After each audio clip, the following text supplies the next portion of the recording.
Hi everyone, it's Roberta. Welcome back to my channel. As usual, I am super excited to be here, and I want to use this opportunity to thank everybody who subscribed to my channel, watch my video. Basically, everybody that actually went there one way or another.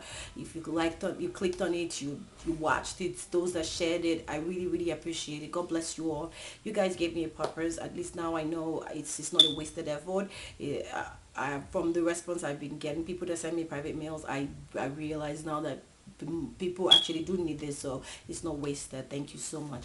And the last time I mentioned that we will be doing this first set of videos are going to be the basics of being a special effects makeup artist, the things that you must always have, how to make them and all that. And today we're going to be doing blood mixture. Now, one thing I will advise anybody that is into SFX, whenever you get a script or whenever you see an effect you like or you think of an effect you like, always thank God for Google and the internet. Always go and do a research. Not all looks are the same, not all wounds come the same, not all blood is the same. Now today we're going to do two different types of blood: runny blood like the type I used the other day in my last video, and we're going to do the coagulated blood, that's like blood that is on a wound that is not so fresh, like it's been there for a couple of hours and it stays. So we're going to do that as well. So I'll just probably just let me just mention this. You see those effects that you have where you like blow off a head of something. If you want to do those kind of effects, you don't really need too much. I think those kind of effects you just need like water and food coloring and every other thing.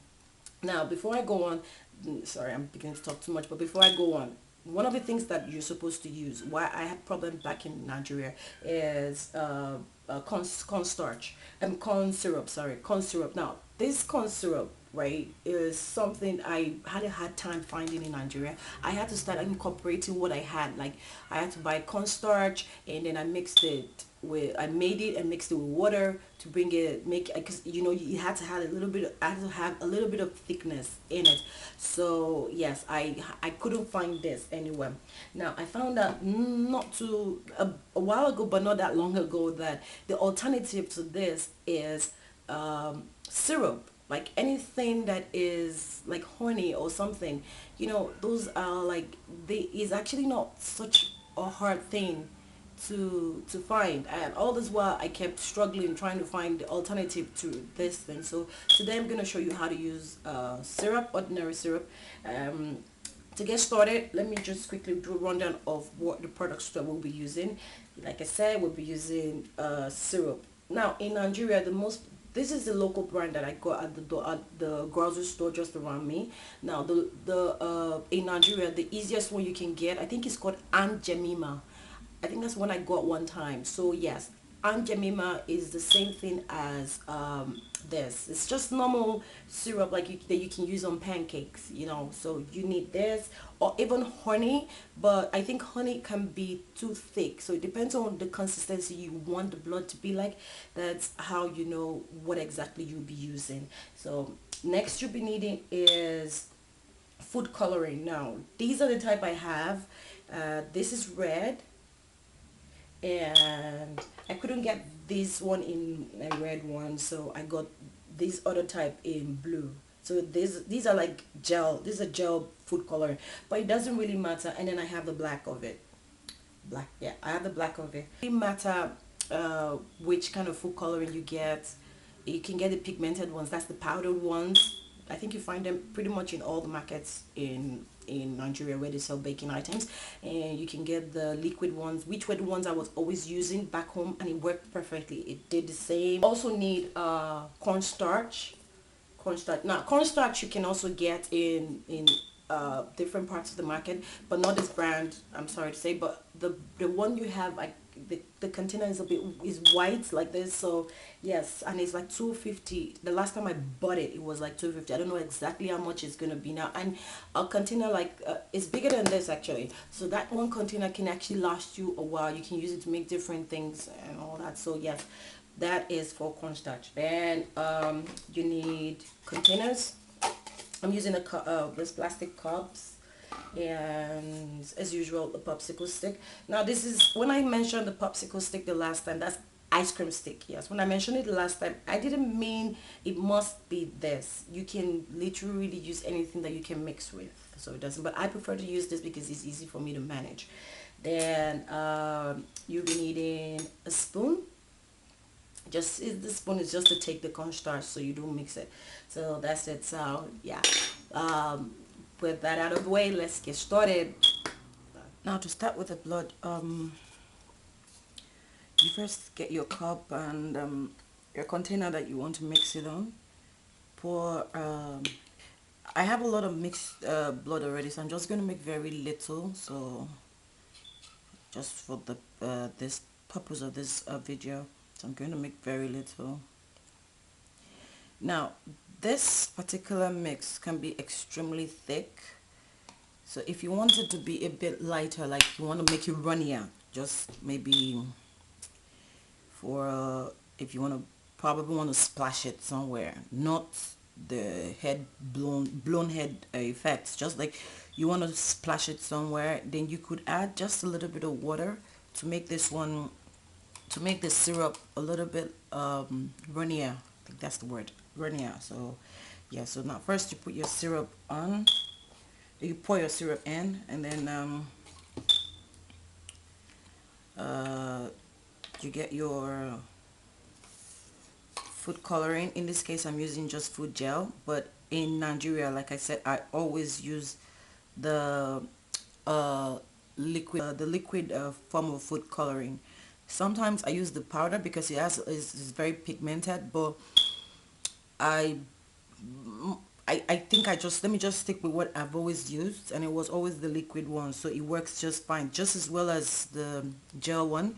The gel one though is a bit thick, but it's hard to find in Nigeria, so let's just put that in there and mix. Now depending on what nature of blood you're trying, or what type of blood you're trying to make, if you want it to be very red, like the very reddish blood, then you might want to add a little bit more red, and then like I said, depending on what exactly you want, the color you're aiming for, because blood tends to change color. Like if it's an immediate cut, is a bit of a is red, but is a bit on the, is, I think is a brighter red.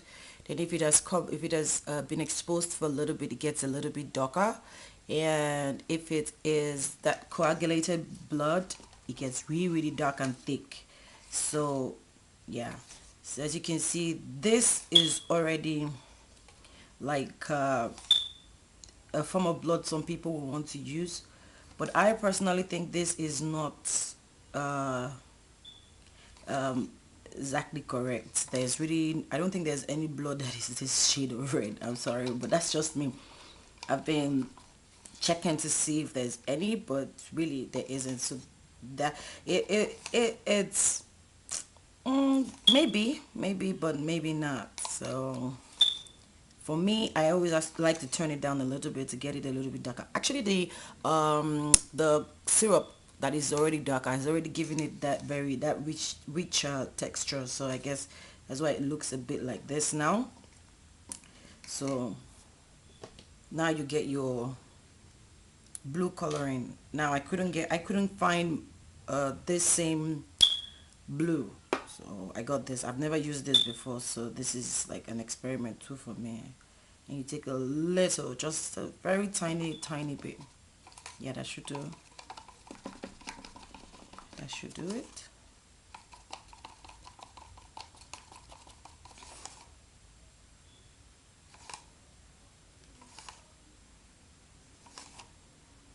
Yeah, that should do it. So now you see that's a little bit, like a little bit darker red.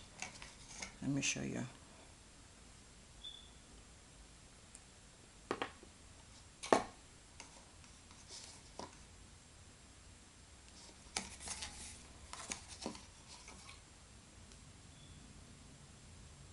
You see that?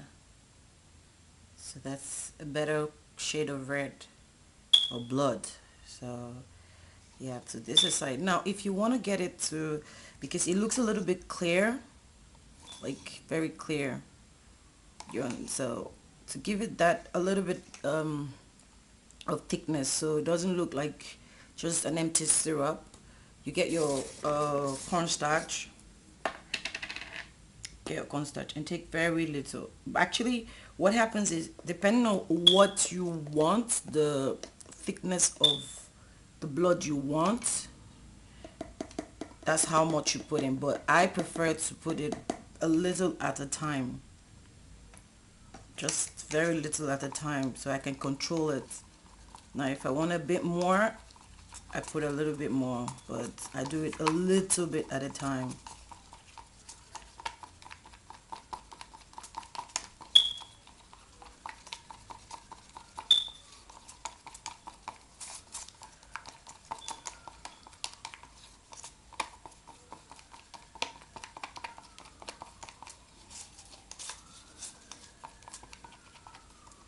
And there, see that?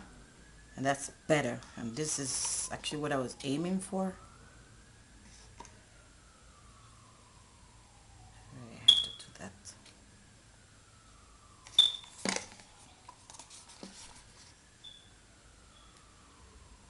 Now this is a better shade of blood. Ah, nice. See?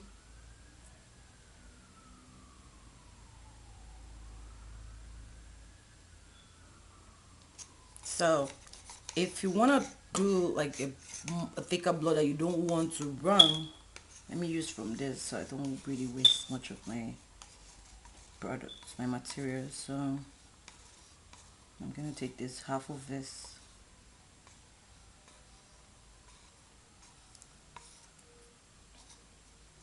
Now if you want to do that, I think this should be enough. You get more cornstarch and put in it, and like I said, a little at a time, a little at a time. So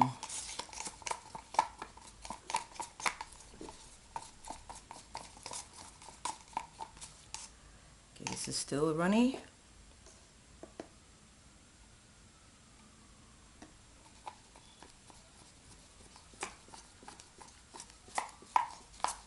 Yeah, that's it.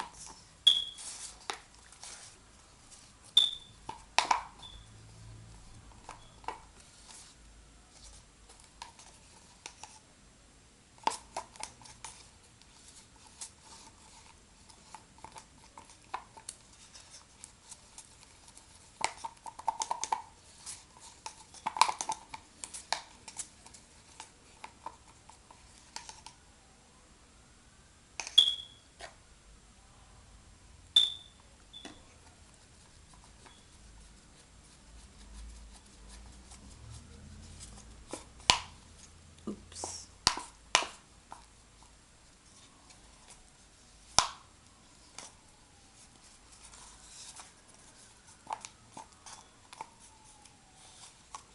And one thing I found out, that for a blood to be this thick, it can't be this red. So it means it has stayed out a little bit. So for this case, I should use that blue, but because I don't trust the blue so much, I'm going to use a little bit of my black. But I have to be extremely careful with this black, because this is a black, this is a gel one, just exactly like the red I used, but the thing is it's so strong, you won't understand it. Just a little and it can overpower everything you've done. So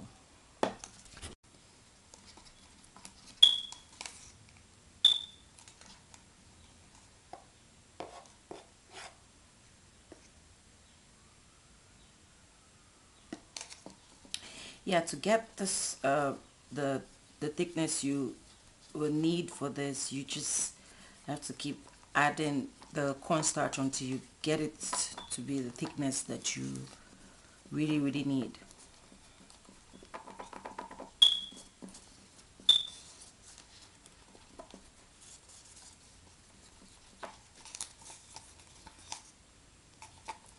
still slightly runny.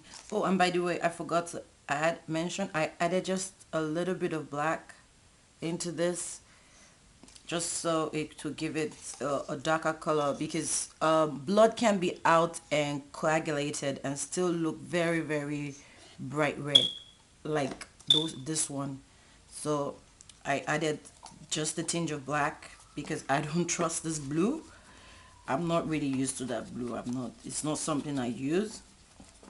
um, so I had to use just that tiny bit of black just to get it to look a little bit darker than the usual one, and I think it's a little bit bright red again, so I might just touch the black a little. Now for the black, you have to be sure it's just very tiny, because black can overpower something that you've mixed.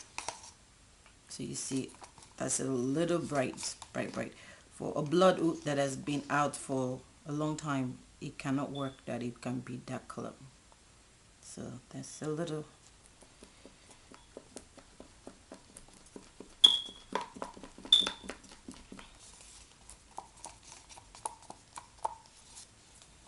You see how overpowering the black is. You have to be sure you're doing it right. But this is fine. This rich darkness is what I was after. Add a little bit of cornstarch.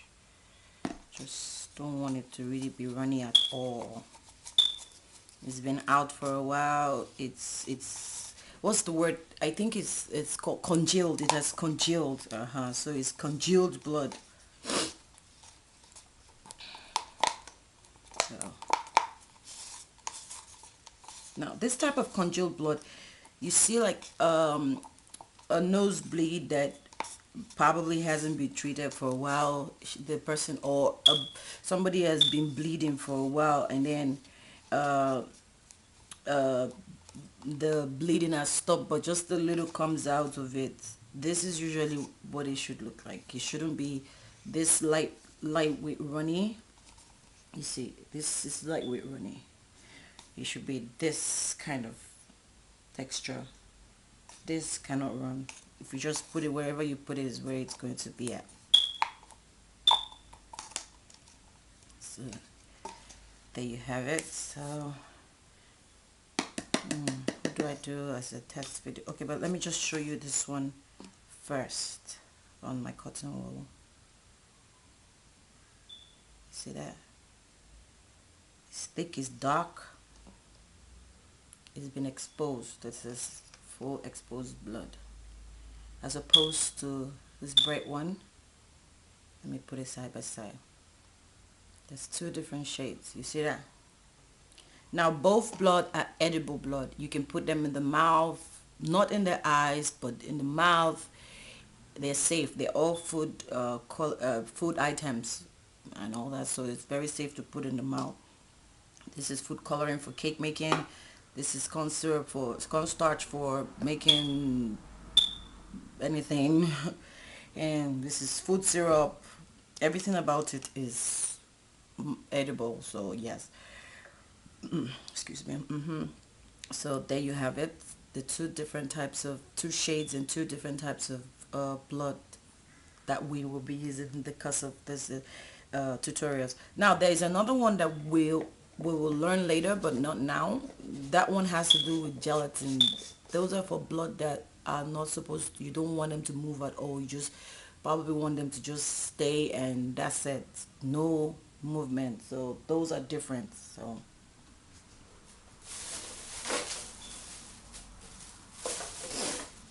now I'm not really going to, I wanted to do a test wound, but I don't think I see the need for it, so let me just do this instead. Let me put my hand and just run the blood down.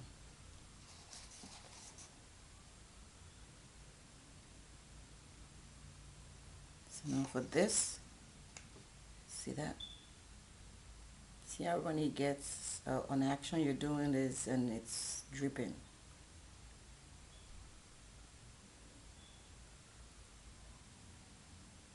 Yes. And then for the other one,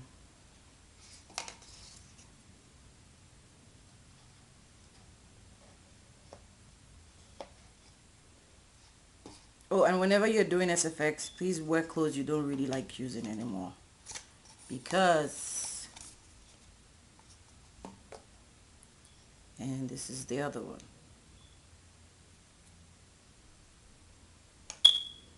So there you have it. Two different types of blood. So yeah, and yeah, like I was saying, wear clothes you don't use anymore because special effects makeup is actually very messy kind of makeup. You can't really always stay clean. There's so many things that can mess your clothes up. So just so you know. So there you have it. The runny blood and the thick blood. So I hope this is useful. Thank you for watching. See you next week. Oh, and before I forget, please subscribe. Please subscribe. Thank you.